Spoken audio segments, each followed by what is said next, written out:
ನನ್ನ ಹೆಸರು ಪ್ರತಿಭಾ. ನಾನು ಒಂದು ಚಿಕ್ಕ ಹಳ್ಳಿಯಲ್ಲಿ ವಾಸವಾಗಿದ್ದೆ. ನಮ್ಮ ಹಳ್ಳಿಯಲ್ಲಿ ಒಂದು ವಿಚಿತ್ರ ಪದ್ಧತಿ ರೂಢಿಯಲ್ಲಿತ್ತು.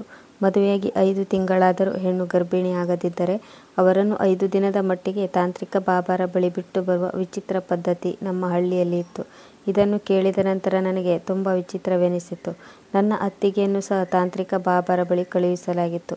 ನಂತರ ಅವಳು ಗರ್ಭಿಣಿಯಾದ ಬಳಿಕ ನಾನು ಅತ್ತಿಗೆಯಲ್ಲಿ ಇದರ ರಹಸ್ಯವನ್ನು ಕೇಳಿದಾಗ ಅವಳ ಮುಖದ ಭಾವವೇ ಬದಲಾಯಿತು. ನಿಜ ಹೇಳಬೇಕೆಂದರೆ ಅವಳ ಮುಖದ ಬಣ್ಣ ಕಳೆಗುಂದಿತ್ತು. ಅವಳು ಹೇಳಿದಳು, "ನೀನು ಇನ್ನೂ ಚಿಕ್ಕವಳು, ಅದಕ್ಕಾಗಿ ನೀನು ಈ ವಿಷಯದ ಬಗ್ಗೆ ಹೆಚ್ಚು ಗಮನ ಹರಿಸಬೇಡ ಮತ್ತು ನಮ್ಮ ಹಳ್ಳಿಯ ಹೆಣ್ಣು ಮಕ್ಕಳಿಗೆ ಹಿಂಸೆ ಕೊಡುವ ಹಾಗೆ ದೇವರು ಬೇರೆ ಯಾರಿಗೂ ಈ ರೀತಿಯ ಹಿಂಸೆ ಕೊಡದಿರಲಿ" ಎಂದು ಹೇಳಿ ಅಳತೊಡಗಿದಳು. ಅತ್ತಿಗೆ ಹೇಳಿದ ಮಾತನ್ನು ಕೇಳಿ ನನಗೆ ತುಂಬ ಭಯವಾಯಿತು. ಆದರೆ 6 ವರ್ಷಗಳ ನಂತರ ನನಗೂ ಮದುವೆಯಾದಾಗ ನನ್ನನ್ನು ತಾಂತ್ರಿಕ ಬಾಬಾರ ಬಳಿಗೆ ಕಳುಹಿಸಲಾಯಿತು. ಆದರೆ ಬಾಬಾರ ಅಸಲು ಸತ್ಯ ತಿಳಿದು ನನಗೆ ನಾನು ನಿಂತ ನೆಲವೇ ಕುಸಿದ ಹಾಗೆ ಆಯಿತು. ನನ್ನ ಅಜ್ಜಿ ನನ್ನನ್ನು ಪ್ರೀತಿಯಿಂದ ಸೋನು ಎಂದು ಕರೆಯುತ್ತಿದ್ದರು. ಅಂದಿನಿಂದ ಮನೆಯವರೆಲ್ಲ ನನ್ನನ್ನು ಸೋನು ಎಂದು ಕರೆಯಲು ಪ್ರಾರಂಭಿಸಿದರು. ನಮ್ಮ ಮನೆಯಲ್ಲಿ ನಾನೇ ಚಿಕ್ಕವಳಾಗಿದ್ದೆ. ಆದ್ದರಿಂದ ಮನೆಯವರೆಲ್ಲರೂ ನನ್ನನ್ನು ತುಂಬ ಪ್ರೀತಿಸುತ್ತಿದ್ದರು ಮತ್ತು ಮುದ್ದಿಸುತ್ತಿದ್ದರು. ನನಗೆ 2 ಅಣ್ಣಂದಿರು ಮತ್ತು ಒಬ್ಬ ಅಕ್ಕ ಇದ್ದಳು. ನಮ್ಮ ತಂದೆಗೆ ಸ್ವಂತ ಲಾಂಡ್ರಿ ಅಂಗಡಿ ಇತ್ತು. ನಮ್ಮ ಹಳ್ಳಿಯಲ್ಲಿರುವ ಕೆಲವು ಪದ್ಧತಿಗಳು ಬಹಳ ವಿಚಿತ್ರವಾಗಿದ್ದವು ಮತ್ತು ಜನರು ಅದನ್ನು ನಂಬುತ್ತಿದ್ದರು, ಅದರತ್ತ ಗಮನ ಹರಿಸುತ್ತಿದ್ದರು. ನಮ್ಮ ಹಳ್ಳಿಯಲ್ಲಿ ಹೆಣ್ಣು ಮಕ್ಕಳಿಗೆ ಶಿಕ್ಷಣ ಕೊಡಿಸುವ ಪದ್ಧತಿ ಇರಲಿಲ್ಲ ಮತ್ತು ಅವರು ಹುಟ್ಟಿದ ತಕ್ಷಣ ಅವರಿಗೆ ವರದಕ್ಷಿಣೆ ಹಣವನ್ನು ಕೂಡಿಡುತ್ತಿದ್ದರು. ಅವರ ಮದುವೆಯನ್ನು ಚಿಕ್ಕ ವಯಸ್ಸಿನಲ್ಲಿಯೇ ಮಾಡುತ್ತಿದ್ದರು. ಹುಡುಗಿ ಪ್ರೌಢಾವಸ್ಥೆಗೆ ಬಂದ ತಕ್ಷಣ ಅವಳಿಗೆ ಮದುವೆ ಮಾಡಿಸುತ್ತಿದ್ದರು ಮತ್ತು ಅವಳಿಗೆ ಸ್ವಂತ ಹಳ್ಳಿಯಲ್ಲಿಯೇ ಮದುವೆ ಮಾಡಿಸುತ್ತಿದ್ದರು. ಇಲ್ಲಿಯವರೆಗೆ ನಮ್ಮ ಹಳ್ಳಿಯ ಹೊರಗೆ ಯಾವ ಮದುವೆಯೂ ನಡೆದಿಲ್ಲ. ಹುಡುಗಿ ನಮ್ಮ ಹಳ್ಳಿಯವಳಾಗಿದ್ದರೆ ನಮ್ಮ ಹಳ್ಳಿಯ ಹುಡುಗನ ಜೊತೆಯೇ ಮದುವೆ ಮಾಡಿಸುತ್ತಿದ್ದರು. ನಾನು 12 ವರ್ಷದವಳಿದ್ದಾಗ ಹಳ್ಳಿಯಲ್ಲಿ ಗಲಾಟೆ ನಡೆದದ್ದು ನನಗೆ ನೆನಪಿದೆ. ನಮ್ಮ ಹಳ್ಳಿಯ ಹುಡುಗಿಯೊಬ್ಬಳು ಬೇರೊಂದು ಹಳ್ಳಿಯ ಹುಡುಗನೊಂದಿಗೆ ಮದುವೆಯಾಗುವುದಾಗಿ ಹೇಳುತ್ತಿದ್ದಳು. ಆದರೆ ಆ ಹುಡುಗಿ ಹೇಳಿದ ಮಾತನ್ನು ಯಾರೂ ಒಪ್ಪಲಿಲ್ಲ. ಹುಡುಗನು ಹುಡುಗಿಯ ಪೋಷಕರ ಮುಂದೆ ಬಂದು ಬೇಡಿಕೊಂಡನು. ತನ್ನ ಹೆತ್ತವರನ್ನು ಸಹ ಸಂಬಂಧ ಬೆಳೆಸುವುದಕ್ಕಾಗಿ ನಮ್ಮ ಹಳ್ಳಿಗೆ ಕಳುಹಿಸಿದನು. ಆ ಹುಡುಗನು ಸಹ ನಾನು ಈ ಹುಡುಗಿಯನ್ನು ಪ್ರೀತಿಸುತ್ತಿದ್ದೇನೆ ಮತ್ತು ಇವಳನ್ನೇ ಮದುವೆಯಾಗುತ್ತೇನೆ ಎಂದು ಹೇಳುತ್ತಿದ್ದನು. ಆದರೆ ಗ್ರಾಮದ ಹಿರಿಯರು ಮದುವೆಯನ್ನು ನಿರಾಕರಿಸಿದರು. ಈ ಮದುವೆ ನಡೆದರೆ ಇಡೀ ಗ್ರಾಮಕ್ಕೆ ತೊಂದರೆಯಾಗುತ್ತದೆ ಎಂದು ಹೇಳಿದ್ದರು. ಸಾಕಷ್ಟು ವಿವರಿಸಿದರೂ ಹುಡುಗನಿಗೆ ಅರ್ಥವಾಗಲಿಲ್ಲ. ನಂತರ ಹುಡುಗನ ಮನೆಯವರು ಅವನನ್ನು ಮನೆಗೆ ಕರೆದುಕೊಂಡು ಹೋಗಿ ಅವನನ್ನು ಒಂದು ಕೋಣೆಯಲ್ಲಿ ಕೂಡಿಟ್ಟರು. ಹುಡುಗ ಅನೇಕ ದಿನಗಳಿಂದ ತನ್ನ ಮನೆಯಿಂದ ಹೊರಗೆ ಬರಲಿಲ್ಲ ಮತ್ತು ಕೆಲವು ದಿನಗಳ ನಂತರ ಹುಡುಗ ತನ್ನ ಕೋಣೆಯಲ್ಲಿ ನೇಣು ಹಾಕಿಕೊಂಡನು. ಆ ಸಮಯದಲ್ಲಿ ನಾನು ಚಿಕ್ಕವಳಾಗಿದ್ದೆ. ಆದ್ದರಿಂದ ಆ ವಿಷಯ ನನಗೆ ಅಷ್ಟೊಂದು ಆಳವಾಗಿ ತಿಳಿದಿರಲಿಲ್ಲ ಅಥವಾ ಈ ಹಳ್ಳಿಯ ಆಚರಣೆಯ ಬಗ್ಗೆ ನನಗೆ ಯಾವುದೇ ಅರಿವಿರಲಿಲ್ಲ. ನಮ್ಮ ಮನೆಯವರಿಗೆ ಇಷ್ಟವಿಲ್ಲದಿದ್ದರೂ ನಾನು ಹಠ ಮಾಡಿ 4ನೇ ತರಗತಿಯವರೆಗೆ ಓದಿದೆ. ಮುಂದೆ ಸಹ ನಾನು ಓದುತ್ತೇನೆಂದು ಹಠ ಹಿಡಿದೆ. ಆದರೆ ನನ್ನ ತಂದೆ ನಿರಾಕರಿಸಿದರು ಮತ್ತು ನನ್ನನ್ನು ಮುಂದಿನ ಶಾಲೆಗೆ ಸೇರಿಸಲು ಮನೆಯವರಿಗೂ ಇಷ್ಟವಿರಲಿಲ್ಲ. ಮುಂದೆ ಓದುತ್ತೇನೆಂದು ಹಠ ಹಿಡಿದಾಗ ಅಪ್ಪ, ಇದು ನಮ್ಮ ಹಳ್ಳಿಯಲ್ಲಿ ಸಾಧ್ಯವಿಲ್ಲವೆಂದು ಹೇಳಿದರು. ಇದರಿಂದಾಗಿ ನಾನು ತುಂಬ ಅತ್ತೆ ಮತ್ತು ತುಂಬ ಚಡಪಡಿಸಿದೆ. ಆದರೆ ಇದು ನಮ್ಮ ತಂದೆಯ ಮೇಲೆ ಯಾವುದೇ ಪರಿಣಾಮ ಬೀರಲಿಲ್ಲ. ನಮ್ಮ ಹಳ್ಳಿಯ ಪ್ರಸಿದ್ಧ ತಾಂತ್ರಿಕ ಬಾಬಾರನ್ನು ಹಳ್ಳಿಯ ಎಲ್ಲ ಜನರು ಗೌರವಿಸುತ್ತಾರೆ. ನೀನು ತಾಂತ್ರಿಕ ಬಾಬಾರ ಬಳಿ ಹೋಗಿ ಅವರ ಶಿಫಾರಸನ್ನು ಪಡೆದರೆ ನಿಮ್ಮ ತಂದೆ ಖಂಡಿತವಾಗಿಯೂ ಒಪ್ಪುತ್ತಾರೆ ಎಂದು ನನಗೆ ನನ್ನ ಸ್ನೇಹಿತರು ಹೇಳಿದರು. ಒಂದು ದಿನ ನನ್ನ ಕುಟುಂಬದ ಸದಸ್ಯರೆಲ್ಲರೂ ಎಲ್ಲಿಯೋ ಹೋಗಿದ್ದರು. ಅದಕ್ಕಾಗಿ ನಾನು ಸದ್ದಿಲ್ಲದೆ ನನ್ನ ಮನೆಯಿಂದ ಹೊರಬಂದೆ. ನಾನು ತಾಂತ್ರಿಕ ಬಾಬಾರನ್ನು ಇದುವರೆಗೆ ನೋಡಿರಲಿಲ್ಲ. ಅವರು ಇಡೀ ಹಳ್ಳಿಯನ್ನು ಮತ್ತು ಜನರನ್ನು ಆಳುತ್ತಾರೆ ಮತ್ತು ಎಲ್ಲರೂ ಅವರ ಮಾತುಗಳನ್ನು ನಂಬುತ್ತಾರೆ ಎಂದು ನನಗೆ ತಿಳಿದಿತ್ತು. ಆದ್ದರಿಂದ ಅವರು ನನ್ನ ವಿದ್ಯಾಭ್ಯಾಸಕ್ಕಾಗಿ ನಮ್ಮ ತಂದೆಯವರ ಮನ ಒಲಿಸಬಹುದು ಎಂದು ನಾನು ನಂಬಿದ್ದೆ. ಅದಕ್ಕಾಗಿ ನಾನು ಬಾಬಾರ ಆಶ್ರಮಕ್ಕೆ ಹೊರಟೆ. ದಾರಿಯಲ್ಲಿ ಒಂದು ಸಣ್ಣ ಮನೆ ಇತ್ತು. ನಾನು ಆ ಮನೆಯಿಂದ ಹಾದು ಹೋಗುವಾಗ ತಕ್ಷಣ ಒಬ್ಬಳು ನನ್ನನ್ನು ಕಿಟಕಿಯಿಂದಲೇ ಕರೆದಳು. ಅವಳು ನನ್ನನ್ನು ತನ್ನ ಮನೆಯೊಳಗೆ ಕರೆದಳು ಮತ್ತು ಹೇಳಿದಳು, "ಇಷ್ಟು ಬಿಸಿಲಿನಲ್ಲಿ ಎಲ್ಲಿಗೆ ಹೋಗುತ್ತಿದ್ದೀಯಾ?" ಎಂದು ಕೇಳಿದಳು. ಆಗ ನಾನು ಅವಳಿಗೆ ಎಲ್ಲವನ್ನೂ ಹೇಳಿ, ಅದಕ್ಕಾಗಿ ನಾನು ಬಾಬಾರ ಬಳಿಗೆ ಹೋಗುತ್ತಿದ್ದೇನೆ ಎಂದು ಹೇಳಿದೆ. ಸ್ವಲ್ಪ ಹೊತ್ತು ಯೋಚಿಸಿ ಅವಳು ಹೇಳಿದಳು, "ನಿನಗೆ ಓದುವುದೆಂದರೆ ತುಂಬ ಇಷ್ಟ ಅಲ್ಲವೇ? ನಾನೇ ಬಂದು ನಿನಗೆ ಕಲಿಸುತ್ತೇನೆ. ನಾನು ನಿನಗೆ ಪಾಠ ಹೇಳಿಕೊಡುತ್ತಿರುವ ವಿಷಯ ಯಾರಿಗೂ ತಿಳಿಯಬಾರದು." ಅವಳಿಂದ ಇದನ್ನು ಕೇಳಿ ನನಗೆ ತುಂಬ ಸಂತೋಷವಾಯಿತು. ಏಕೆಂದರೆ ಓದಲು ನನಗೆ ಒಬ್ಬರು ಗುರು ಸಿಕ್ಕಿದರು. ಅವರ ಹೆಸರು ಸುಮತಿ. ನನ್ನ ಮನೆಯವರು ಮಧ್ಯಾಹ್ನ ಮಲಗಿದ್ದಾಗ ನಾನು ಓದಲು ಅವರ ಬಳಿ ಹೋಗುತ್ತಿದ್ದೆ. ಅವರು ನನಗೆ ಓದಲು ಪುಸ್ತಕ ಮತ್ತು ನೋಟ್ಬುಕ್ಗಳನ್ನು ನೀಡಿದರು. ಸುಮತಿ ಮೇಡಮ್ನ ನೋಡಿದರೆ ಅವರು ತುಂಬ ವಿದ್ಯಾವಂತರೆಂದು ಮತ್ತು ಅವರು ಮನೆಯಲ್ಲಿ ಒಂಟಿಯಾಗಿರುತ್ತಾರೆಂದು ಅನಿಸುತ್ತಿತ್ತು. ಏಕೆಂದರೆ ಅವರ ಮನೆಯಲ್ಲಿ ಅವರನ್ನು ಬಿಟ್ಟರೆ ಬೇರೆ ಯಾರನ್ನೂ ನೋಡಿರಲಿಲ್ಲ. ಸುಮತಿ ಮೇಡಮ್ ತೊಟ್ಟಿದ್ದ ಬಟ್ಟೆಯೂ ಸಹ ಹಳ್ಳಿಯ ಇತರ ಹುಡುಗಿಯರಿಗಿಂತ ತುಂಬ ಭಿನ್ನವಾಗಿತ್ತು. ಹಳ್ಳಿಯ ಹೆಂಗಸರೆಲ್ಲ ಹಳೆ ಸೀರೆಯನ್ನು ತೊಟ್ಟುಕೊಳ್ಳುತ್ತಿದ್ದರು. ಆದರೆ ಸುಮತಿ ಮೇಡಮ್ ಮಾತ್ರ ಸೂಟನ್ನು ಧರಿಸುತ್ತಿದ್ದರು. ಅವರು ಮಾತನಾಡುವಾಗ ಅವರ ಮಾತು ಕೇಳಲು ನನಗೆ ಖುಷಿಯಾಗುತ್ತಿತ್ತು. ಅವರು ಮಾತನಾಡುವ ಶೈಲಿ, ನಡೆದುಕೊಳ್ಳುವ ರೀತಿ ನನಗೆ ತುಂಬ ಇಷ್ಟವಾಗುತ್ತಿತ್ತು. ಸುಮಾರು 6 ವರ್ಷಗಳಿಂದ ನಾನು ಓದಲು ಸುಮತಿ ಮೇಡಮ್ ಬಳಿಗೆ ಗುಟ್ಟಾಗಿ ಹೋಗುತ್ತಿದ್ದೆ. ಒಂದು ವೇಳೆ ನನ್ನ ಮನೆಯಲ್ಲಿ ಅನುಮಾನ ಬಂದರೆ ನಾನು ನನ್ನ ಫ್ರೆಂಡ್ ಮನೆಗೆ ಹೋಗುತ್ತಿದ್ದೇನೆ ಎಂದು ಸುಳ್ಳು ಹೇಳಿ ಸುಮತಿ ಮೇಡಮ್ ಮನೆಗೆ ಹೋಗುತ್ತಿದ್ದೆ. ಸುಮತಿ ಮೇಡಮ್ ನನ್ನ 9 ಮತ್ತು 10ನೇ ತರಗತಿಯ ಪರೀಕ್ಷೆಗಳನ್ನು ಸಹ ಮುಗಿಸಿದ್ದರು ಮತ್ತು ನನ್ನ ಹೈಸ್ಕೂಲ್ ಕಂಪ್ಲೀಟ್ ಆಗಿತ್ತು. ಸುಮತಿ ಮೇಡಮ್ ಅವರೇ ನನ್ನನ್ನು ಶಾಲೆಗೆ ಕರೆದುಕೊಂಡು ಹೋಗಿ ಪೇಪರ್ ಬರೆಸಿದ್ದರು. ನನ್ನ ಅಕ್ಕ ಮತ್ತು ಅಮ್ಮನಿಗೆ ವಿಷಯ ತಿಳಿದಿದ್ದರೂ ನನ್ನ ಕಾರಣದಿಂದಾಗಿ ಅವರು ಮೌನವಾಗಿದ್ದರು. ಈ ಬಗ್ಗೆ ಮನೆಯಲ್ಲಿ ಯಾರಿಗೂ ಹೇಳಿರಲಿಲ್ಲ. ನಾನು ಹೈಸ್ಕೂಲ್ ಮುಗಿಸಿದಾಗ ಅಮ್ಮ ಹೇಳಿದರು, ನೀನು ಈಗ ದೊಡ್ಡವಳಾಗಿದ್ಯಾ, ನಿನ್ನ ಅಣ್ಣ ಮತ್ತು ನಿನ್ನ ಅಪ್ಪ ನಿನ್ನನ್ನು ಹೊರಗಡೆ ಹೋಗದಂತೆ ನಿರ್ಬಂಧ ಹೇರಿದ್ದಾರೆ. ಸದ್ಯದಲ್ಲಿ ನಿನ್ನ ಅಣ್ಣನ ಮದುವೆ ಇದೆ, ಅವನ ಮದುವೆ ಕೆಲಸದಲ್ಲಿ ನಿನ್ನನ್ನು ತೊಡಗಿಸಿಕೊ. ಆಗ ನಾನು ಅಮ್ಮನಿಗೆ ಹೇಳಿದೆ, ಅಮ್ಮ, ಅಣ್ಣನ ಮದುವೆಗೆ ಸುಮತಿ ಮೇಡಮ್ ಅವರನ್ನು ಕರೆಯಬೇಕೆಂದುಕೊಂಡಿದ್ದೇನೆ. ಇದನ್ನು ಕೇಳಿದ ಅಮ್ಮ ಇದ್ದಕ್ಕಿದ್ದಂತೆ ಗಾಬರಿಯಾಗಿ ಹೇಳಿದಳು, ಎಚ್ಚರ, ಸುಮತಿಯ ಪರಿಚಯ ನಿನಗಿದೆ ಎಂದು ಯಾರಿಗೂ ಹೇಳಬೇಡ, ಏಕೆಂದರೆ ಊರಿನ ಜನರೆಲ್ಲ ಅವಳೊಂದಿಗೆ ಸಂಬಂಧವನ್ನು ಕಡಿದುಕೊಂಡಿದ್ದಾರೆ. ಇದನ್ನು ಕೇಳಿ ನನಗೆ ತುಂಬ ಆಶ್ಚರ್ಯವಾಯಿತು. ನಾನು ಯಾಕಮ್ಮ ಎಂದು ಕೇಳಿದೆ. ಆಗ ಅಮ್ಮ ಹೇಳಿದಳು, ಒಂದು ದಿನ ಅವಳು ತಾಂತ್ರಿಕ ಬಾಬಾರೊಂದಿಗೆ ಅನುಚಿತವಾಗಿ ವರ್ತಿಸಿದಳು. ತಾಂತ್ರಿಕ ಬಾಬಾರನ್ನು ಊರಿನ ಜನರೆಲ್ಲ ತುಂಬ ಗೌರವಿಸುತ್ತಿದ್ದರು. ತಾಂತ್ರಿಕ ಬಾಬಾರನ್ನು ಊರಿನ ನಾಯಕನನ್ನಾಗಿ ಮಾಡಲಾಗಿತ್ತು. ಅಂದು ಮೊದಲ ಬಾರಿಗೆ ನಮ್ಮ ಊರಿನ ವಿಚಿತ್ರ ಆಚಾರ ವಿಚಾರಗಳ ಬಗ್ಗೆ ನನಗೆ ತಿಳಿಯಿತು. ಈ ಊರಿನಲ್ಲಿ ಮದುವೆಯಾಗಿ 5 ತಿಂಗಳಾದರೂ ಗರ್ಭಿಣಿಯಾಗದ ಮಹಿಳೆಯನ್ನು ಬಾಬಾರ ಬಳಿ ಕಳುಹಿಸಬೇಕು. ಅಲ್ಲಿ ಅವರಿಗೆ ಔಷಧಿ ನೀಡುತ್ತಾರೆ ಮತ್ತು ಹುಡುಗಿಯರು ಗರ್ಭಿಣಿಯರಾಗುತ್ತಾರೆ. ಸುಮತಿ ಮೇಡಮ್ ಎಲ್ಲರಿಗಿಂತ ಭಿನ್ನವಾಗಿದ್ದರು ಮತ್ತು ಅವರು ವಿದ್ಯಾವಂತರಾಗಿದ್ದರು. ಅದಕ್ಕಾಗಿ ಅವರು ಮದುವೆಯಾದ ನಂತರ ಗರ್ಭಿಣಿಯಾಗದಿದ್ದಾಗ ತಾಂತ್ರಿಕ ಬಾಬಾರ ಬಳಿ ಹೋಗಲು ನಿರಾಕರಿಸಿದರು. ಇದರ ಪರಿಣಾಮವಾಗಿ ಅವರ ಕುಟುಂಬದ ಸದಸ್ಯರು ಮತ್ತು ಅವರ ಅತ್ತೆ ಎಲ್ಲರೂ ಅವರೊಂದಿಗಿನ ಸಂಬಂಧವನ್ನು ಕಡಿದುಕೊಂಡರು ಮತ್ತು ಅವರನ್ನು ಆ ಮನೆಯಲ್ಲಿ ಬಂಧಿಸಿಟ್ಟರು. ಇದೆಲ್ಲ ನನಗೆ ಮೊದಲ ಬಾರಿಗೆ ತಿಳಿಯಿತು ಮತ್ತು ಈ ಪದ್ಧತಿಯನ್ನು ಕೇಳಿ ನನಗೆ ತುಂಬ ವಿಚಿತ್ರವೆನಿಸಿತು. ಸದ್ಯ ನನ್ನ ಅಣ್ಣ ಮತ್ತು ಅಕ್ಕನ ಮದುವೆ ಒಂದೇ ದಿನ ನಡೆದಿತ್ತು. ಅಕ್ಕ ಅತ್ತೆ ಮನೆಗೆ ಹೋದಳು, ಅತ್ತಿಗೆ ನಮ್ಮ ಮನೆಗೆ ಬಂದಳು. ಅತ್ತಿಗೆ ನಮ್ಮ ಹಳ್ಳಿಯಲ್ಲಿ ವಾಸಿಸುತ್ತಿದ್ದರು. ಅದಕ್ಕಾಗಿ ಅವರು ನನಗೆ ಮೊದಲೇ ಪರಿಚಯವಿದ್ದರು. ಅತ್ತಿಗೆ ಮನೆಗೆ ಬಂದಾಗ ನನಗೆ ತುಂಬ ಖುಷಿಯಾಯಿತು. ನನ್ನ ಅಕ್ಕನೂ ಸಹ ಅತ್ತೆ ಮನೆಗೆ ಹೊರಟು ಹೋಗಿದ್ದಳು. ಅದಕ್ಕಾಗಿಯೇ ನಾನು ತುಂಬ ಒಂಟಿತನವನ್ನು ಅನುಭವಿಸಿದ್ದೆ. ಆದರೆ ನನ್ನ ಅತ್ತಿಗೆ ಮನೆಗೆ ಬಂದ ತಕ್ಷಣ ಅವರು ನನ್ನ ಸ್ನೇಹಿತರಾದರು ಮತ್ತು ನಾನು ಅವಳೊಂದಿಗೆ ತುಂಬ ಚೆನ್ನಾಗಿ ಬೆರೆಯಲು ಪ್ರಾರಂಭಿಸಿದೆ. ನನ್ನ ಅತ್ತಿಗೆ ತುಂಬ ಒಳ್ಳೆಯವಳು ಮತ್ತು ಬುದ್ಧಿವಂತಳಾಗಿದ್ದಳು ಮತ್ತು ತುಂಬ ಸಭ್ಯ, ಸುಸಂಸ್ಕೃತಳಾಗಿದ್ದಳು. ಅವಳು ಇಡೀ ದಿನ ದೇವರ ಪೂಜೆಯಲ್ಲೇ ಕಳೆಯುತ್ತಿದ್ದಳು. ನಾನು ಏಕೆ ಎಂದು ಕೇಳಿದರೆ, ದೇವರು ನನಗೆ ಆದಷ್ಟು ಬೇಗ ಮಗು ಕೊಡಲಿ ಎಂದು ಪ್ರಾರ್ಥಿಸುತ್ತಿದ್ದೇನೆ. ನಾನು 5 ತಿಂಗಳವರೆಗೆ ಗರ್ಭಿಣಿಯಾಗದಿದ್ದರೆ ತಾಂತ್ರಿಕ ಬಾಬಾರ ಬಳಿಗೆ ಹೋಗಬೇಕಾಗುತ್ತದೆ ಎಂದು ಹೇಳುತ್ತಿದ್ದಳು. ನನ್ನ ಅಣ್ಣ ಮತ್ತು ನನ್ನ ಅಕ್ಕ ಒಂದೇ ದಿನದಲ್ಲಿ ಮದುವೆಯಾದರು. ಅಕ್ಕ ಮದುವೆಯಾದ 3 ತಿಂಗಳಲ್ಲಿ ಗರ್ಭಿಣಿಯಾದಳು. ಆದರೆ ನನ್ನ ಅತ್ತಿಗೆ ಮಡಿಲು ಇನ್ನೂ ತುಂಬಿರಲಿಲ್ಲ.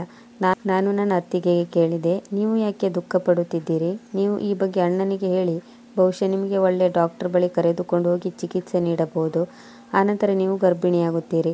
ಆಗ ಅತ್ತಿಗೆ ಹೇಳಿದರು, ಹೀಗೆಲ್ಲ ಆಗುವುದಿಲ್ಲ. ಇಲ್ಲಿ ಯಾರೂ ವೈದ್ಯರ ಬಳಿಗೆ ಹೋಗುವುದಿಲ್ಲ. ಇಲ್ಲಿ ಯಾರೂ ಚಿಕಿತ್ಸೆ ಪಡೆಯುವುದಿಲ್ಲ. ಇಲ್ಲಿ ಎಲ್ಲರೂ ತಾಂತ್ರಿಕ ಬಾಬಾರಿಂದ ಮಾತ್ರ ಚಿಕಿತ್ಸೆ ತೆಗೆದುಕೊಳ್ಳುತ್ತಾರೆ. ಆದರೆ ನಾನು ತಾಂತ್ರಿಕ ಬಾಬಾರ ಬಳಿ ಹೋಗಲು ಬಯಸುವುದಿಲ್ಲ. ನೀನು ನನಗಾಗಿ ಪ್ರಾರ್ಥಿಸು. ಅತ್ತಿಗೆ ಮದುವೆಯಾಗಿ ಈಗ 4 ತಿಂಗಳಾಗಿತ್ತು.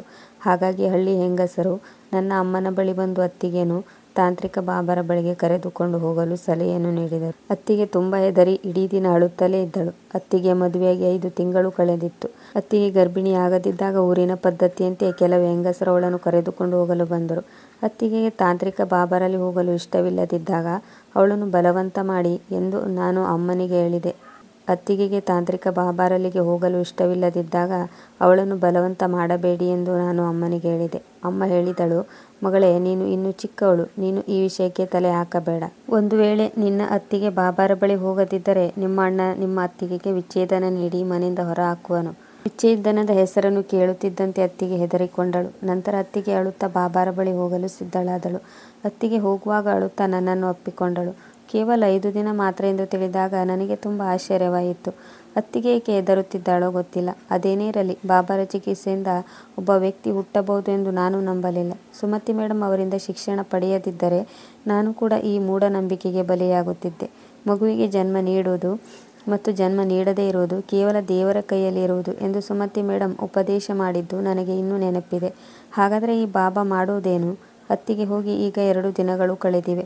ಒಂದು ದಿನ ನಾನು ಅತ್ತಿಗೆ ಹೇಗಿದ್ದಾರೆಂದು ತಿಳಿಯಲು ಮತ್ತು ಅವರ ಯೋಗಕ್ಷೇಮ ವಿಚಾರಿಸಲು ನಾನು ಮನೆಯಿಂದ ಯಾರಿಗೂ ಹೇಳದೆ ಹೊರಟು ಬಂದಿದ್ದೆ. ಬಾಬಾ ಹಳ್ಳಿಯ ಕೊನೆಯ ಮೂಲೆಯಲ್ಲಿ ವಾಸಿಸುತ್ತಿದ್ದನು. ನಾನು ಬಾಬಾರ ಮನೆಗೆ ಹೋದಾಗ ಅಲ್ಲಿ ಒಂದು ದೊಡ್ಡ ಹಾಲ್ ಇತ್ತು. ಅದರ ಸುತ್ತಲೂ ಚಿಕ್ಕ ಚಿಕ್ಕ ಕೋಣೆಗಳಿದ್ದವು. ಆ ಕೋಣೆಗಳಲ್ಲಿ ಅನೇಕ ಮಹಿಳೆಯರು ಇದ್ದರು. ನಾನು ಪ್ರತಿ ಕೋಣೆಯ ತೆರೆದ ಕಿಟಕಿ ಬಳಿ ಹೋಗಿ ನನ್ನ ಅತ್ತಿಗೆಯನ್ನು ಹುಡುಕುತ್ತಿದ್ದೆ. ನಾನು 3-4 ಕೋಣೆಗಳ ನಂತರ ಕಿಟಕಿ ತೆರೆದಿದ್ದ ಕೋಣೆಯ ಬಳಿ ಬಂದೆ. ಅಲ್ಲಿ ನನ್ನ ಅತ್ತಿಗೆಯನ್ನು ನೋಡಿದೆ. ಅವಳು ನೆಲದ ಮೇಲೆ ಕುಳಿತಿದ್ದಳು. ನಾನು ಅವಳನ್ನು ಕರೆದಾಗ ಅತ್ತಿಗೆ ನನ್ನನ್ನು ನೋಡಿ ಬೆಚ್ಚಿ ಬಿದ್ದಳು. ನೀನ್ಯಾಕೆ ಇಲ್ಲಿಗೆ ಬಂದೆ? ನೀನು ಇಲ್ಲಿಂದ ಹೊರಟು ಹೋಗು. 2 ದಿನಗಳ ನಂತರ ನಾನೇ ಬರುತ್ತೇನೆ ಎಂದಳು. ನಾನು ಏನು ಹೇಳಬೇಕೆಂದುಕೊಳ್ಳುವಷ್ಟರಲ್ಲಿ ಅತ್ತಿಗೆ ಕೈ ಜೋಡಿಸಿಕೊಂಡು ಕಣ್ಣಲ್ಲಿ ನೀರು ತುಂಬಿಕೊಂಡು ದಯವಿಟ್ಟು ಇಲ್ಲಿಂದ ಹೊರಟು ಹೋಗು ಎಂದು ಹೇಳಿದಳು. ನನ್ನ ಅತ್ತಿಗೆ ಸ್ಥಿತಿಯನ್ನು ನೋಡಿ ನನಗೆ ತುಂಬ ಬೇಸರವಾಯಿತು. ಅತ್ತಿಗೆ ಮತ್ತೆ ಹೇಳಿದರು, ಮೊದಲು ಇಲ್ಲಿಂದ ಹೋಗು. ನಿನ್ನನ್ನು ಇಲ್ಲಿ ಯಾರಾದರೂ ನೋಡಿದರೆ ತುಂಬ ಕಷ್ಟ ಎಂದು ನನ್ನ ಅತ್ತಿಗೆಯ ಕೋರಿಕೆ ಮೇರೆಗೆ ಅಲ್ಲಿಂದ ನಾನು ಹೊರಟು ಬಂದೆ. 5 ದಿನಗಳ ನಂತರ ಅಮ್ಮ ಮತ್ತು ಅಣ್ಣನು ತಾಂತ್ರಿಕ ಬಾಬಾರ ಮನೆಗೆ ಹೋಗಿ ಅತ್ತಿಗೆಯನ್ನು ಕರೆತಂದರು.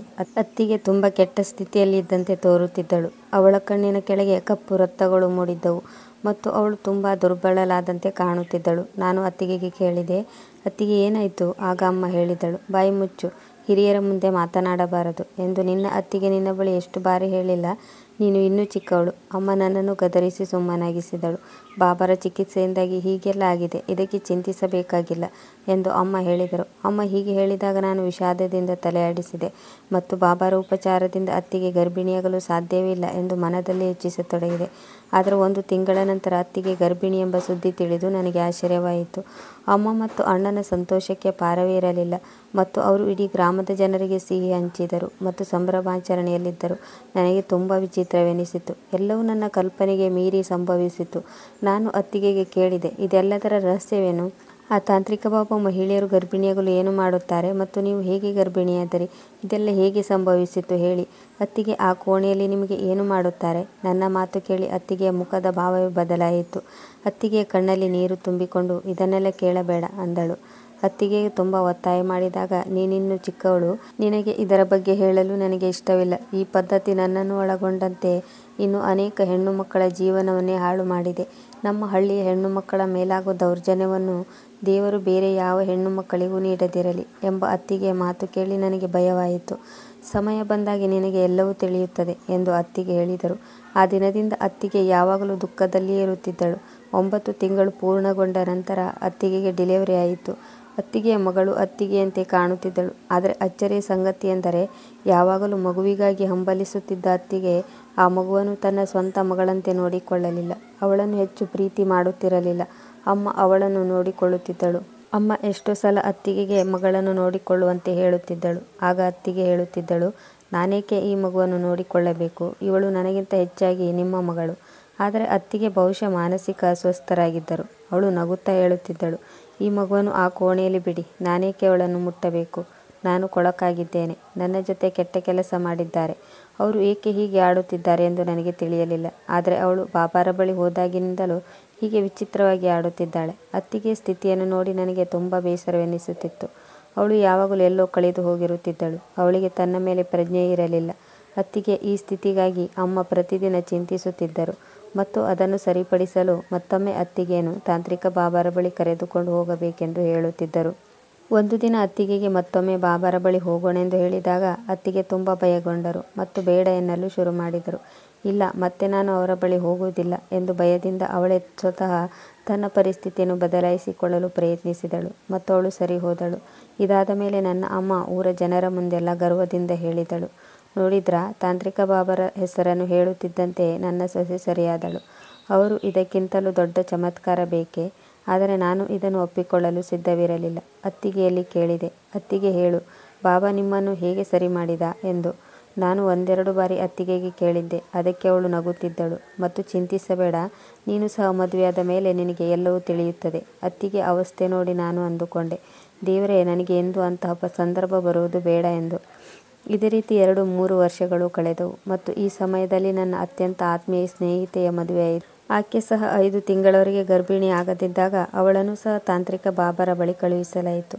ಆದರೆ ಹಿಂತಿರುಗಿ ಬಂದಾಗ ಅವಳು ತುಂಬ ಸಂತೋಷವಾಗಿರುವಂತೆ ಕಾಣುತ್ತಿದ್ದಳು. ನಾನು ಅಂದುಕೊಂಡೆ, ಅವಳು ಕೂಡ ಅತ್ತಿಗೆಯಂತೆ ದುಃಖಿತಳಾಗಿರಬಹುದು ಮತ್ತು ನೊಂದುಕೊಂಡಿರಬಹುದು ಎಂದು. ಆದರೆ ನನ್ನ ಫ್ರೆಂಡ್ ಅವಳ ಮೇಲೆ ತಂತ್ರಮಂತ್ರವನ್ನು ಪಠಿಸುತ್ತಾ ಊದುತ್ತಾ ಅವಳಿಗೆ ಚಿಕಿತ್ಸೆಯನ್ನು ನೀಡಲಾಗಿದೆ ಮತ್ತು ಅವಳು ತುಂಬ ಖುಷಿಯಾಗಿ ಆ 5 ದಿನಗಳನ್ನು ಕಳೆದಳು. ಅವಳೊಂದಿಗೆ ಯಾವ ತಪ್ಪು ಕೂಡ ನಡೆದಿಲ್ಲ ಎಂದು ತುಂಬ ಖುಷಿಯಿಂದ ಹೇಳಿದಳು. ಇನ್ನೊಂದು ಆಶ್ಚರ್ಯಕರ ಸಂಗತಿಯೆಂದರೆ ಅವಳು ಕೂಡ ಗರ್ಭವತಿಯಾದಳು. ನಾನಂತೂ ತುಂಬ ಗೊಂದಲಕ್ಕೀಡಾದೆ. ಅಷ್ಟರಲ್ಲಿ ನನ್ನ ಮದುವೆ ತಯಾರಿ ನಡೆಯಿತು. ನನಗೊಂದು ಒಳ್ಳೆಯ ಸಂಬಂಧ ಕೂಡಿ ಬಂದಿತ್ತು. ನನ್ನ ಗಂಡ ಒಳ್ಳೆಯವನಾಗಿದ್ದ. ನನ್ನ ಗಂಡನ ಮನೆಯಲ್ಲಿ ಸಹ ಎಲ್ಲರೂ ಒಳ್ಳೆಯವರಾಗಿದ್ದರು. ಬೇರೆಯವರ ಜೊತೆ ನಡೆದ ಹಾಗೆ ನನ್ನ ಜೊತೆಯೂ ಆಗಬಹುದು ಎಂದು ನಾನು ಕನಸಿನಲ್ಲಿಯೂ ಯೋಚಿಸಿರಲಿಲ್ಲ.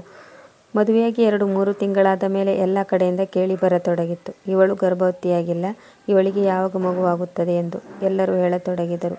ಕೆಲವು ಹೆಂಗಸರು ನಮ್ಮ ಮನೆಗೆ ಬಂದು ಹೇಳತೊಡಗಿದರು, 4-5 ತಿಂಗಳವರೆಗೂ ಇವಳು ಗರ್ಭಿಣಿಯಾಗಲಿಲ್ಲ ಎಂದರೆ ಇವಳನ್ನು ಬಾಬಾರಲ್ಲಿಗೆ ಕಳಿಸಬೇಕು. ನಾನು ಇದೆಲ್ಲದರಿಂದ ತುಂಬ ದುಃಖಿತಳಾದೆ ಮತ್ತು ಸುಮತಿ ಮೇಡಮ್ ಅಲ್ಲಿಗೆ ಬಂದೆ. ಅವರಿಗೆ ಎಲ್ಲ ವಿಷಯವನ್ನು ಹೇಳಿ ಅವರ ಸಹಾಯ ಕೇಳಿದೆ.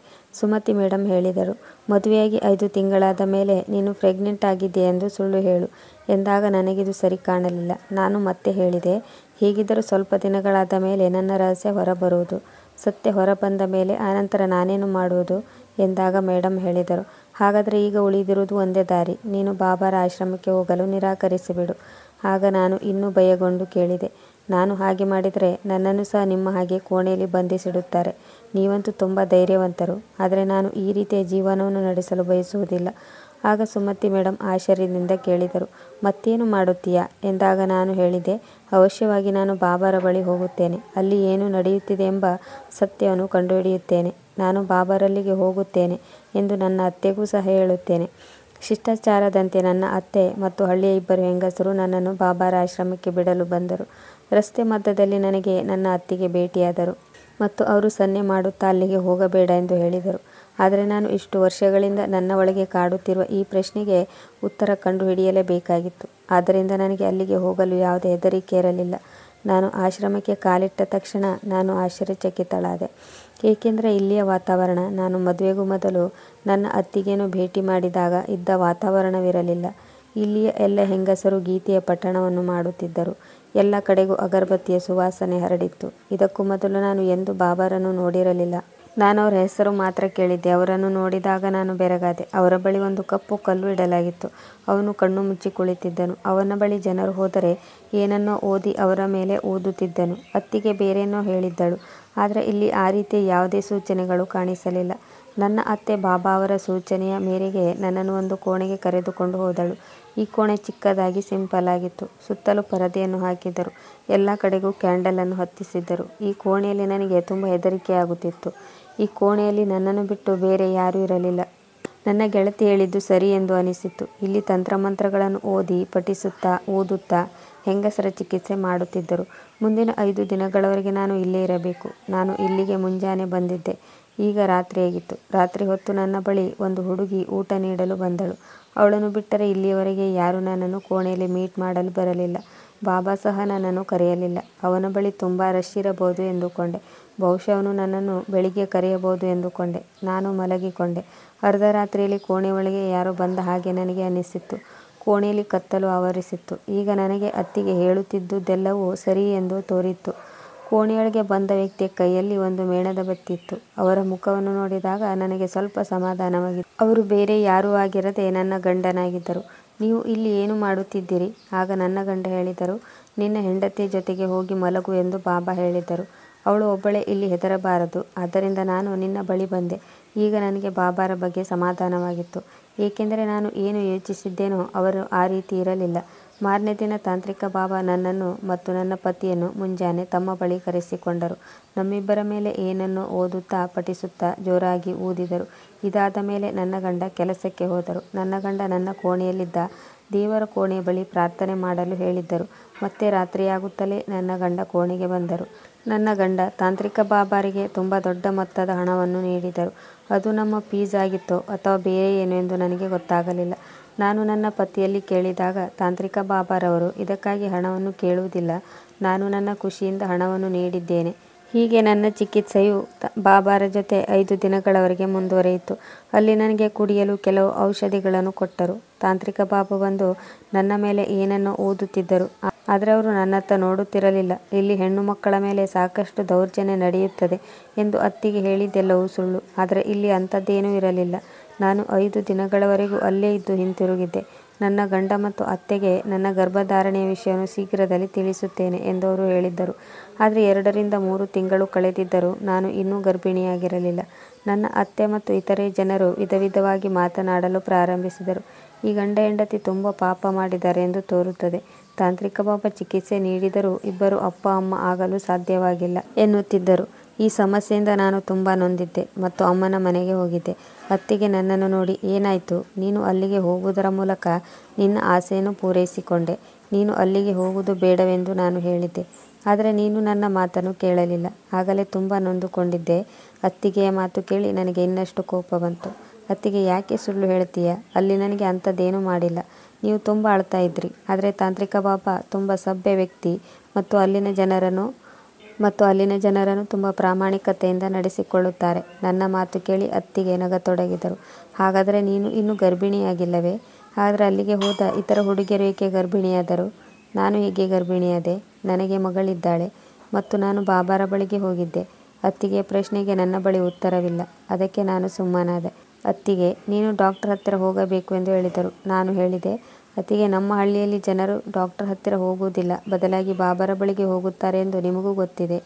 ನೀನು ಹೇಳಿದ್ದನ್ನು ನಂಬಿ ನಾನು ಅಲ್ಲಿಗೆ ಹೋದೆ. ಹಾಗೊಂದು ವೇಳೆ ಅಲ್ಲಿ ಇದೇ ರೀತಿಯ ಘಟನೆ ನಡೆದರೆ ಅದರ ಸತ್ಯಾಸತ್ಯತೆಯನ್ನು ಗ್ರಾಮಸ್ಥರೆಲ್ಲರ ಮುಂದೆ ತರುತ್ತಿದ್ದೆ. ಆದರೆ ನನಗೆ ಅಲ್ಲಿ ಯಾವ ತಪ್ಪು ಕಾಣಿಸಲಿಲ್ಲ. ಆಗ ಅತ್ತಿಗೆ ಹೇಳಿದರು, ಈಗ ನೋಡು, ನಿಮ್ಮ ಮನೆಗೆ ಪ್ರತಿದಿನ 2 ಹೆಂಗಸರು ಬರುತ್ತಾರೆ ಮತ್ತು ನಿಮ್ಮ ಪಾಪಕ್ಕೆ ಪರಿಹಾರ ಕಂಡುಕೊಳ್ಳುವಂತೆ ಹೇಳುತ್ತಾರೆ. ಮತ್ತೆ ನಿನಗೆ ಪುನಃ ತಾಂತ್ರಿಕ ಬಾಬಾರ ಬಳಿಗೆ ಹೋಗಲು ಹೇಳುತ್ತಾರೆ. ಮತ್ತೆ ಅಲ್ಲಿಗೆ ನಿನ್ನನ್ನು ಕಳುಹಿಸುವಂತೆ ಗ್ರಾಮಸ್ಥರೆಲ್ಲರೂ ಒತ್ತಾಯಿಸುತ್ತಾರೆ. ಈ ಸಮಯದಲ್ಲಿ ನಿನ್ನ ಗಂಡ ಕೂಡ ನಿನ್ನೊಂದಿಗೆ ನಿಲ್ಲುವುದಿಲ್ಲ. ನಾನು ಹೇಳಿದ್ದನ್ನು ನೀನು ನಂಬದಿದ್ದರೆ ನಾನು ಹೇಳಿದ್ದೆಲ್ಲವನ್ನು ನೀನು ಬರೆದಿಟ್ಟುಕೋ. ಅತ್ತಿಗೆ ಹೇಳಿದ್ದನ್ನು ಕೇಳಿ ಹೆದರಿ ಪುನಃ ಅತ್ತೆಯ ಮನೆಗೆ ಬಂದೆ. ಆದರೆ ಈ ಬಾರಿ ಅತ್ತಿಗೆ ಹೇಳಿದಂತೆ ನಡೆದಿತ್ತು. ನಮ್ಮ ಮನೆಗೆ ಪ್ರತಿದಿನ 2 ಹೆಂಗಸರು ಬರುತ್ತಿದ್ದರು. ಮತ್ತೆ ನನ್ನ ಅತ್ತಿಗೆ ಹೇಳುತ್ತಿದ್ದ ವಿಷಯಗಳನ್ನು ನಾನು ನಮ್ಮ ಅತ್ತೆಗೂ ಹೇಳುತ್ತಿದ್ದೆ. ಹೆಂಗಸರು ಹೇಳುತ್ತಿದ್ದರು, ನಿಮ್ಮ ಸೊಸೆಯನ್ನು ಪುನಃ ಬಾಬಾರ ಬಳಿಗೆ ಕರೆದುಕೊಂಡು ಹೋಗಬೇಕು ಮತ್ತು ನಿಮ್ಮ ಸೊಸೆ ಪಾಪವನ್ನು ಕಳೆದುಕೊಂಡರೆ ಮಾತ್ರ ನೀವು ಅಜ್ಜಿಯಾಗುತ್ತೀರಿ ಎಂದು ಹೇಳುತ್ತಿದ್ದರು. ಆಗಲೇ ಅತ್ತಿಗೆ ಹೇಳಿದ್ದೆಲ್ಲವೂ ನಡೆಯುತ್ತಿತ್ತು. ಈ ಸನ್ನಿವೇಶಗಳಿಂದ ನಾನು ತುಂಬ ಬೇಸರಗೊಂಡಿದ್ದೆ. ಯಾಕೆಂದರೆ ಈಗ ಅತ್ತೆಯ ವರ್ತನೆಯು ಬದಲಾಗತೊಡಗಿತ್ತು ಮತ್ತು ಅವರ ವರ್ತನೆಗೆ ನಾನು ಹೆದರುತ್ತಿದ್ದೆ. ಒಂದು ದಿನ ನಾನು ನನ್ನ ಗಂಡನಿಗೆ ಹೇಳಿದೆ, ಮತ್ತೆ ಬಾಬಾರ ಬಳಿಗೆ ಹೋಗೋಣ ಎಂದು. ಇಲ್ಲಿಯವರೆಗೆ ಅತ್ತಿಗೆ ಹೇಳಿದ್ದೆಲ್ಲ ನಿಜವೆಂದು ಸಾಬೀತಾಗುತ್ತಿತ್ತು. ನಾನು ಮತ್ತು ನನ್ನ ಗಂಡ ಅಲ್ಲಿಗೆ ಹೋದಾಗ, ನಿನ್ನ ಗಂಡ ಮಾಡಿದ ಪಾಪ ತುಂಬ ಕಡಿಮೆ ಮತ್ತು ನಿಮ್ಮ ಪಾಪಗಳು ತುಂಬ ಹೆಚ್ಚು. ನೀವು ಸಾಧ್ಯವಾದಷ್ಟು ದೇವರ ಮುಂದೆ ಕೂತು ಬೇಡಿಕೊಳ್ಳುತ್ತಾ ನಿಮ್ಮ ಪಾಪಗಳಿಗೆ ಪಶ್ಚಾತ್ತಾಪ ಕಂಡುಕೊಳ್ಳಬೇಕು. ಇದಕ್ಕಾಗಿ ನೀವು ಸತತ 3 ರಾತ್ರಿ 3 ಹಗಲು ಕೋಣೆಯೊಳಗೆ ಬೀಗ ಹಾಕಿಕೊಳ್ಳಬೇಕು ಮತ್ತು ದೇವರಲ್ಲಿ ಪ್ರಾರ್ಥಿಸಬೇಕು ಎಂದು ಬಾಬಾ ಹೇಳಿದರು. ನಾನು, ಪರವಾಗಿಲ್ಲ, ಇದರಲ್ಲಿ ನನ್ನ ಗಂಡ ನನ್ನ ಜೊತೆ ಇರುತ್ತಾರೆ ಎಂದಾಗ ಬಾಬಾ ಹೇಳಿದರು, ಇಲ್ಲ, ಈ ಬಾರಿ ನಿನ್ನ ಗಂಡ ನಿನ್ನ ಜೊತೆ ಕೋಣೆಯಲ್ಲಿ ಇರುವುದಿಲ್ಲ. ಇದನ್ನು ಕೇಳಿ ನಾನು ಬೆವರತೊಡಗಿದೆ. ಅತ್ತಿಗೆ ಹೇಳಿದ್ದೆಲ್ಲವೂ ನಿಜವೆಂದು ಸಾಬೀತಾಗುತ್ತಿತ್ತು. ಯಾವುದು ಸುಳ್ಳು, ಯಾವುದು ಸತ್ಯ ನನಗೊಂದು ಅರ್ಥವಾಗಲಿಲ್ಲ. ಕಳೆದ ಬಾರಿ ನಾನು ನನ್ನ ಕಣ್ಣಾರೆ ನೋಡಿದ್ದು ನಿಜವೋ ಅಥವಾ ಈಗ ನೋಡುತ್ತಿರುವುದು ನಿಜವೋ? ನಾನು ನನ್ನ ಗಂಡನನ್ನು ತಡೆಯಲು ಬಯಸಿದ್ದೆ, ಆದರೆ ಅವರು ಅಲ್ಲಿ ನಿಲ್ಲದೆ ಅಲ್ಲಿಂದ ಹೊರಟು ಹೋದರು. ಇಲ್ಲಿಂದ ಓಡಿ ಹೋಗಬೇಕು ಎಂದು ನನ್ನ ಹೃದಯ ಹೇಳುತ್ತಿತ್ತು, ಏಕೆಂದರೆ ನನ್ನ ಜೊತೆ ಏನೋ ಕೆಟ್ಟದ್ದು ನಡೆಯಬಹುದು ಎಂದು ನನಗೆ ಅನಿಸತೊಡಗಿತ್ತು. ಆದರೆ ನಾನು ಎದ್ದು ಬಾಬಾ ನನಗೆ ಹೋಗಲು ಹೇಳಿದ್ದ ಕೋಣೆಗೆ ಬಂದೆ. ಮತ್ತೊಮ್ಮೆ ನಾನು ಅದೇ ಕೋಣೆಯಲ್ಲಿ ಇದ್ದೆ, ಏಕೆಂದರೆ ನಾನು ಬಯಸದಿದ್ದರೂ ಅತ್ತಿಗೆಯ ಕೋರಿಕೆಯ ಮೇರೆಗೆ ನಾನು ಇಲ್ಲಿಗೆ ಬರಲು ಒಪ್ಪಿಕೊಂಡಿದ್ದೆ. ನಾನು ಸತ್ಯವನ್ನು ಕಂಡುಹಿಡಿಯಬೇಕಾಗಿತ್ತು. ಸ್ವಲ್ಪ ಸಮಯದ ನಂತರ ಬಾಬಾ ಕೂಡ ಕೋಣೆಗೆ ಬಂದರು. ಬಾಬಾ ನಂತರ ಹತ್ತಿರ ಬಂದರು. ನೀನು ಏನು ಮಾಡಲು ಇಲ್ಲಿಗೆ ಬಂದಿರುವೆ ಎಂದು ನನಗೆ ಚೆನ್ನಾಗಿ ತಿಳಿದಿದೆ ಎಂದಾಗ ನಾನು ಭಯದಿಂದ ಹಿಂದೆ ಸರಿದು, ನೀವು ನನಗೆ ಸಹಾಯ ಮಾಡುತ್ತೀರಾ ಎಂದು ಕೇಳಿದೆ. ಆಗ ಬಾಬಾ ಹೇಳಿದರು, ಹೌದು, ಖಂಡಿತವಾಗಿಯೂ ನಾನು ನಿಮಗೆ ಸಹಾಯ ಮಾಡುವುದಕ್ಕಾಗಿ ಇಲ್ಲಿಗೆ ಬಂದಿದ್ದೇನೆ. ನೀನು ಖಂಡಿತವಾಗಿಯೂ ತಾಯಿಯಾಗುತ್ತೀಯ. ಇದಕ್ಕೊಂದು ಷರತ್ತಿರುತ್ತದೆ. ನಾನು ಹೇಳಿದಂತೆ ನೀನು ಮಾಡಬೇಕು. ತಾಂತ್ರಿಕ ಬಾಬಾ ಹೇಳಿದ ಷರತ್ತನ್ನು ಕೇಳಿ ನಾನು ನಿಂತ ನೆಲವೇ ಕುಸಿದಂತಾಯಿತು. ಅವನು ಮನುಷ್ಯನಲ್ಲ, ದೊಡ್ಡ ಮೃಗ ಎಂದು ಅತ್ತಿಗೆ ಸರಿಯಾಗಿ ಹೇಳಿದ್ದರು. ಅಲ್ಲಿ ಒಂದು ದೊಡ್ಡ ತೋಳ ಬಂದು ಮನುಷ್ಯನ ರೂಪದಲ್ಲಿ ಅಡಗಿಕೊಂಡಿತ್ತು. ಅವನು ಜನರೊಂದಿಗೆ ಕೆಟ್ಟದಾಗಿ ನಡೆದುಕೊಳ್ಳುತ್ತಿದ್ದನು. ಅವನು ಕೆಟ್ಟ ಕೆಲಸವನ್ನು ಮಾಡುವಂತೆ ಹೇಳಿದನು. ನಾನು ಅದನ್ನು ನಿರಾಕರಿಸಿದಾಗ ಅವನು ಹೇಳಿದನು, ನೀನು ಎಂದಿಗೂ ತಾಯಿಯಾಗಲು ಸಾಧ್ಯವಿಲ್ಲ. ಪ್ರತಿದಿನವೂ ನಿನ್ನ ಮನೆಗೆ ಜನರು ಬರುತ್ತಾರೆ ಮತ್ತು ಪ್ರಶ್ನೆಗಳನ್ನು ಕೇಳುತ್ತಾರೆ. ಆಗ ನೀನು ಏನು ಉತ್ತರ ಕೊಡುವೆ?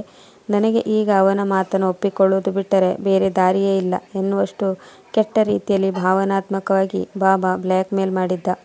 ಈಗ ಅವನು ತುಂಬ ವಿಚಿತ್ರವಾಗಿ ಅಪಾಯಕಾರಿಯಾಗಿ ನಗುತ್ತಿದ್ದ. ನಾನು ಈಗ ಎಲ್ಲವನ್ನು ಅರ್ಥ ಮಾಡಿಕೊಂಡೆ ಮತ್ತು ಕೇಳಿದೆ, ನೀನು ಇಲ್ಲಿಗೆ ಬರುವ ಮಹಿಳೆಯರೊಂದಿಗೆ ಇದೇ ರೀತಿಯ ಕೆಲಸವನ್ನು ಮಾಡುತ್ತೀಯಾ ಮತ್ತು ಇದೇ ರೀತಿಯ ಬ್ಲ್ಯಾಕ್ ಮೇಲ್ ಮಾಡುತ್ತಿದ್ದೀಯಾ?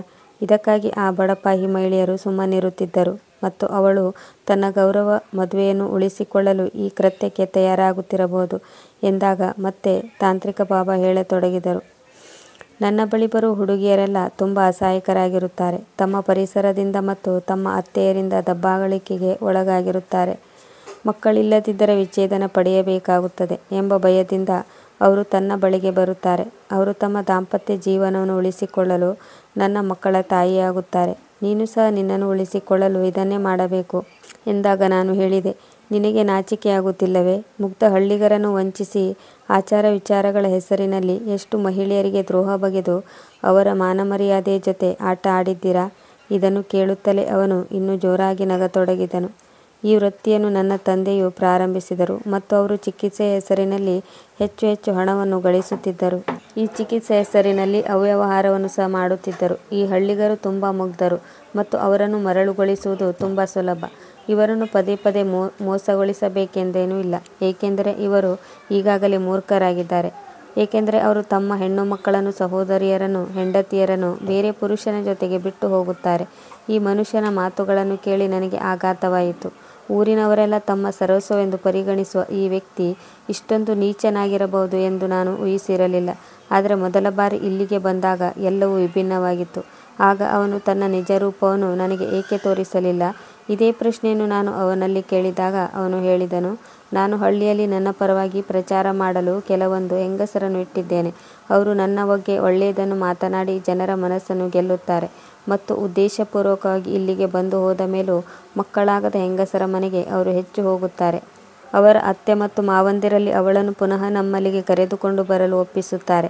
ಆದರೆ ನೀನು ಈ ಉದ್ದೇಶದಿಂದ ನನ್ನ ಬಳಿಗೆ ಬರಲಿಲ್ಲ. ಬದಲಾಗಿ ಸತ್ಯವನ್ನು ತಿಳಿಯಲು ನೀನು ಇಲ್ಲಿಗೆ ಬಂದಿರುವೆ ಎಂದು ನನಗೆ ಚೆನ್ನಾಗಿ ತಿಳಿದಿತ್ತು. ಅದಕ್ಕಾಗಿ ನಾನು ನನ್ನ ರೂಪವನ್ನು ಬದಲಾಯಿಸಿದೆ ಮತ್ತು ನನ್ನ ಕೋಣೆಗಳ ಸ್ವರೂಪವನ್ನು ಸಹ ಸಂಪೂರ್ಣವಾಗಿ ಬದಲಾಯಿಸಿದೆ. ನನ್ನ ಮೇಲೆ ನಿನಗೆ ಸಂಶಯ ಬರುವುದು ನನಗೆ ಇಷ್ಟವಿರಲಿಲ್ಲ. ಅದಕ್ಕೆ ನಿನಗೆ ಅನುಮಾನ ಪಡುವ ಅವಕಾಶವನ್ನೇ ಕೊಡಲಿಲ್ಲ. ಹೆಂಗಸರನ್ನು ಪುನಃ ನಿನ್ನ ಮನೆಗೆ ಕಳುಹಿಸಿದವನು ನಾನೇ. ಅವರು ನಿನ್ನನ್ನು ನಿಂದಿಸಿ ಬಲವಂತವಾಗಿ ಇಲ್ಲಿಗೆ ಬರುವಂತೆ ಮಾಡಿದ್ದಾರೆ.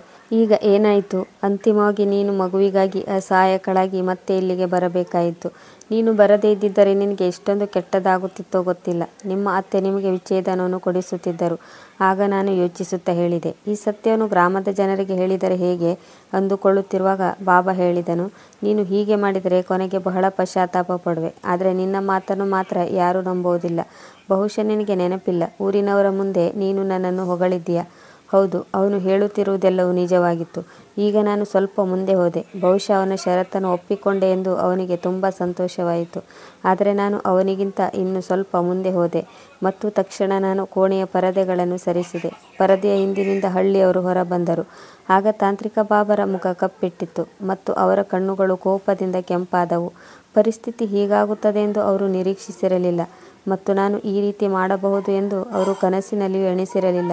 ಒಟ್ಟಿಗೆ ಎಲ್ಲರನ್ನೂ ನೋಡಿದ ನಂತರ ಅವನು ತೀವ್ರ ಗಾಬರಿಯಾದನು ಮತ್ತು ಬೆವರಲಾರಂಭಿಸಿದನು.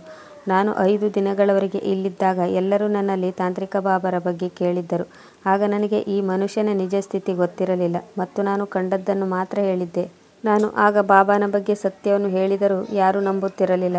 ಆದ್ದರಿಂದಲೇ ನಾನು ಈ ಮನುಷ್ಯನ ಬಗೆಗಿನ ಸತ್ಯವನ್ನು ಸ್ವತಃ ತಮ್ಮ ಕಣ್ಣುಗಳಿಂದಲೇ ನೋಡಬೇಕು ಮತ್ತು ಅವರ ಕಿವಿಗಳಿಂದ ಕೇಳಬೇಕು ಎಂದು ನಾನು ಅಂತ ಪ್ಲ್ಯಾನ್ ಮಾಡಿದ್ದೆ. ಹಾಗೆ ಗ್ರಾಮಸ್ಥರ ಸುಳ್ಳು ಕುರುಡು ನಂಬಿಕೆಯೂ ಸಹ ಇದರಿಂದ ದೂರವಾಯಿತು. ಈ ಕಟ್ಟಡವು ಅನೇಕ ವರ್ಷಗಳ ಹಿಂದೆ ಕಟ್ಟಲ್ಪಟ್ಟಿತ್ತು ಮತ್ತು ಇಲ್ಲಿರುವ ಕೋಣೆಗಳು ತುಂಬ ಚಿಕ್ಕದಾಗಿದ್ದವು. ಆದರೆ ಕತ್ತಲೆ ಇರುವುದರಿಂದ ಹಳ್ಳಿಯ ಜನರನ್ನು ಪರದೆಯಲ್ಲಿ ಮರೆಮಾಡಿದ್ದೆ. ಸುತ್ತಲೂ ಗ್ರಾಮದ ಜನರು 3 ಜನ ಯುವಕರು, ಒಂದಿಬ್ಬರು ವೃದ್ಧರು, 3-4 ಜನ ಮಹಿಳೆಯರು ಸಹ ಇದ್ದರು ಮತ್ತು ನಾನು ಮೊದಲೇ ಅವರೊಂದಿಗೆ ಮಾತನಾಡಿದ್ದೆ. ತುಂಬ ಕಷ್ಟಪಟ್ಟು ಅವರನ್ನು ಮನವೊಲಿಸಿ ಇಲ್ಲಿಗೆ ಕರೆತಂದಿದ್ದೆ, ಏಕೆಂದರೆ ಇವರು ಬಾಬಾನ ಯಾವುದೇ ತಪ್ಪನ್ನು ಕೇಳಲು ಅಥವಾ ನಂಬಲು ಸಿದ್ಧರಿರಲಿಲ್ಲ ಮತ್ತು ನಾನೇ ಸುಳ್ಳು ಹೇಳುತ್ತಿದ್ದೇನೆಂದು ಸಾಬೀತುಪಡಿಸಲು ಇಲ್ಲಿಗೆ ಬಂದಿದ್ದರು. ನಾನೇ ಹೇಳಿದರೆ ಯಾರೂ ನಂಬುತ್ತಿರಲಿಲ್ಲ. ಅದಕ್ಕಾಗಿಯೇ ಈ ವ್ಯಕ್ತಿಯ ಬಾಯಿಂದ ಸಂಪೂರ್ಣ ಸತ್ಯ ಹೊರತರಬೇಕೆಂದುಕೊಂಡೆ. ಈ ಮನುಷ್ಯನು ತಾನು ಮಾಡುತ್ತಿರುವ ಅಪರಾಧಗಳ ಸತ್ಯಾಸತ್ಯತೆಯನ್ನು ಎಳೆಯಾಗಿ ಬಿಡಿಸಿಟ್ಟನು ಮತ್ತು ಜನರು ಅದನ್ನು ಕೇಳಿದರು. ನನ್ನ ಗಂಡನು ಸಹ ಕೋಣೆಯಲ್ಲಿದ್ದನು ಮತ್ತು ನನ್ನ ಗಂಡನು ಮುಂದೆ ಬಂದು ಬಾಬಾನನ್ನು ಹೊಡೆಯಲು ಪ್ರಾರಂಭಿಸಿದನು ಮತ್ತು ಎಲ್ಲ ಜನರು ಅವನೊಂದಿಗೆ ಸೇರಿಕೊಂಡರು ಮತ್ತು ಮಹಿಳೆಯರು ಸಹ ಅವನನ್ನು ಹೊಡೆಯಲು ಪ್ರಾರಂಭಿಸಿದರು. ಅವನೊಂದಿಗೆ ಸೇರಿಕೊಂಡು ಈ ಹಳ್ಳಿಯಲ್ಲಿ ಈ ಕೃತ್ಯವನ್ನು ಎಸಗುತ್ತಿದ್ದ ಮಹಿಳೆಯರನ್ನು ಸಹ ಹಿಡಿದುಕೊಂಡರು. ನಾನು ನನ್ನ ಅತ್ತಿಗೆಯ ಸಲಹೆಯ ಮೇರೆಗೆ ಇಷ್ಟೆಲ್ಲ ಮಾಡಿದ್ದೆ. ಇಡೀ ಗ್ರಾಮದ ಮುಂದೆ ಈ ಸುಳ್ಳು ಮತ್ತು ಕಪಟ ತಾಂತ್ರಿಕ ಬಾಬಾನ ವಾಸ್ತವವನ್ನು ಬಯಲಿಗೆಳೆದಿದ್ದಕ್ಕೆ ನನಗೆ ತುಂಬ ಸಂತೋಷವಾಯಿತು. ಇಡೀ ಜೀವನದಲ್ಲಿ ನಾನು ಮಾಡಲು ಸಾಧ್ಯವಾಗದ ಕೆಲಸವನ್ನು ನೀನು ಮಾಡಿದೆ ಎಂದು ಸುಮತಿ ಮೇಡಮ್ ಖುಷಿಯಿಂದ ನನ್ನನ್ನು ಒಪ್ಪಿಕೊಂಡರು. ನನ್ನ ಸ್ನೇಹಿತೆ ನನಗೆ ಧನ್ಯವಾದ ಹೇಳಿದಳು. ಆ ಸಮಯದಲ್ಲಿ ಅವಳು ತುಂಬ ಹೆದರಿದ್ದಳು ಮತ್ತು ನನ್ನಲ್ಲಿ ಕ್ಷಮೆ ಯಾಚಿಸಿದಳು. ವಿಚ್ಛೇದನದ ಬೆದರಿಕೆ ಹಾಕಿದ್ದರಿಂದ ಅವಳು ನನಗೆ ತಾಂತ್ರಿಕ ಬಾಬಾರ ನೈಜತೆಯನ್ನು ಹೇಳಲಿಲ್ಲ. ಬದಲಿಗೆ ಅವಳು ನಾಟಕ ಮಾಡಬೇಕಾಯಿತು ಮತ್ತು ತಾಂತ್ರಿಕ ಬಾಬಾರ ಆಜ್ಞೆಯನ್ನು ಒತ್ತಾಯಪೂರ್ವಕವಾಗಿ ಪಾಲಿಸಿದಳು. ಮತ್ತು ಈ ಕೆಲಸವನ್ನು ಮಾಡಲು ಧೈರ್ಯ ನೀಡಿದ, ಪ್ರೋತ್ಸಾಹಿಸಿದ ನನ್ನ ಅತ್ತಿಗೆಗೆ ಎಲ್ಲರೂ ಧನ್ಯವಾದಗಳನ್ನು ಹೇಳಿದರು. ಗ್ರಾಮಸ್ಥರೆಲ್ಲರೂ ಇಷ್ಟು ದಿನ ಪ್ರಜ್ಞೆ ಕಳೆದುಕೊಂಡಿದ್ದರು ಮತ್ತು ತಮ್ಮ ಹೆಣ್ಣು ಮಕ್ಕಳನ್ನು ಮತ್ತು ಸಹೋದರಿಯರನ್ನು ಯಾವುದೇ ವ್ಯಕ್ತಿಗೆ ಒಪ್ಪಿಸುವುದಿಲ್ಲವೆಂದು ನಿರ್ಧರಿಸಿದರು. ಆವತ್ತಿನಿಂದ ಇಡೀ ಗ್ರಾಮದ ವಾತಾವರಣವೇ ಬದಲಾಗಿತ್ತು. ಅವರ ಮನೆಯ ಹೆಣ್ಣು ಮಕ್ಕಳಿಗೆ ಶಿಕ್ಷಣ ನೀಡಲು ಪ್ರಾರಂಭಿಸಿದರು ಮತ್ತು ನಮ್ಮ ಹಳ್ಳಿಯ ಜನರು ಸಹ ಬುದ್ಧಿವಂತರಾದರು. ಕೆಲವು ತಿಂಗಳುಗಳ ನಂತರ ನಾನು ಸಹ ಒಂದು ಮಗುವಿಗೆ ಜನ್ಮ ನೀಡಿದೆ. ಬಾಬಾರನ್ನು ಪೊಲೀಸರಿಗೆ ಒಪ್ಪಿಸಲಾಯಿತು ಮತ್ತು ಅವರಿಗೆ ಕಠಿಣ ಶಿಕ್ಷೆಯನ್ನು ನೀಡಲಾಯಿತು. ಈ ಗ್ರಾಮದ ಎಲ್ಲ ಜನರು, ಮಹಿಳೆಯರು ನೆಮ್ಮದಿಯಿಂದ ಜೀವನ ನಡೆಸುತ್ತಿದ್ದಾರೆ. ಪ್ರಿಯ ವೀಕ್ಷಕರೇ, ಈ ಕತೆ ನಿಮಗೆ ಇಷ್ಟವಾಗಿದ್ದಲ್ಲಿ ಇದಕ್ಕೊಂದು ಲೈಕ್ ಕೊಡಿ, ಕಮೆಂಟ್ ಮಾಡಿ, ಶೇರ್ ಮಾಡಿ ಮತ್ತು ಸಬ್ಸ್ಕ್ರೈಬ್ ಮಾಡಲು ಮರೆಯದಿರಿ. ಮುಂದಿನ ಕಥೆಯೊಂದಿಗೆ ಮತ್ತೆ ಭೇಟಿಯಾಗೋಣ. ಕತೆ ಕೇಳಿದ್ದಕ್ಕೆ ಧನ್ಯವಾದಗಳು.